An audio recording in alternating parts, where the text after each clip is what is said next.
Juniper Hill. Juniper Hill.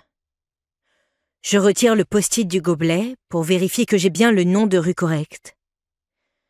Juniper Hill. Il n'y a pas de Juniper Hill.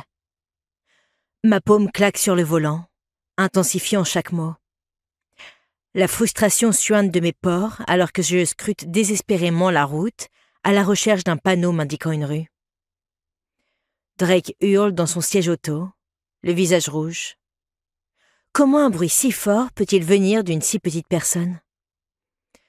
Je suis désolée, mon bébé, nous y sommes presque. Nous y sommes presque, hein? Ce maudit voyage doit prendre fin. Drake pleure et pleure, se fichant éperdument de mes excuses. Il n'a que 8 semaines, et vu que ce voyage est déjà difficile pour moi, pour lui, ça doit probablement être une torture.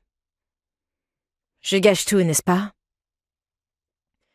Peut-être que j'aurais dû attendre qu'il soit plus grand pour faire ce voyage. Peut-être que j'aurais dû rester à New York et affronter les choses. Peut-être que j'aurais dû faire 100 choses différemment. Après des jours passés dans la voiture, j'avais commencé à remettre en question chacune de mes décisions. Surtout celle-ci. M'enfuir semblait être la meilleure option, mais maintenant...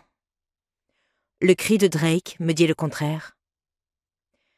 J'ai l'impression que cela fait une éternité que j'ai emballé ma vie, notre vie, et chargé la voiture.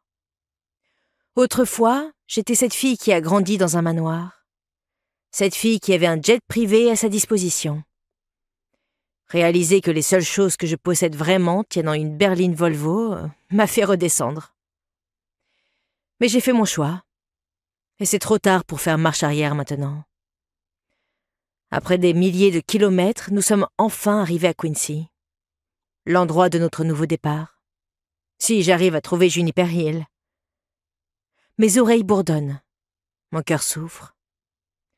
Chut, mon bébé, nous y sommes presque. Il ne comprend pas et s'en fiche. Il a faim et a besoin d'être changé.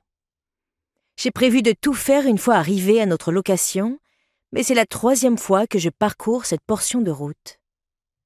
Perdus. Nous sommes perdus dans le Montana. Nous avons parcouru tout ce chemin et nous sommes perdus. Peut-être que nous le sommes depuis le matin où j'ai quitté la ville. Peut-être que je le suis depuis des années. Je saisis mon téléphone et vérifie le GPS. Ma nouvelle patronne m'a prévenu que cette route n'est pas encore sur une carte, donc elle m'a donné des indications à la place. Peut-être que je les ai mal notées. La voix minuscule de Drake se brise. Le cri s'arrête pendant une fraction de seconde pour qu'il puisse remplir ses poumons, puis il continue à pleurer. Je peux voir dans le rétroviseur son petit visage crispé et rougi, ses poings serrés. « Je suis désolée », murmurai-je, alors que les larmes brouillent ma vision.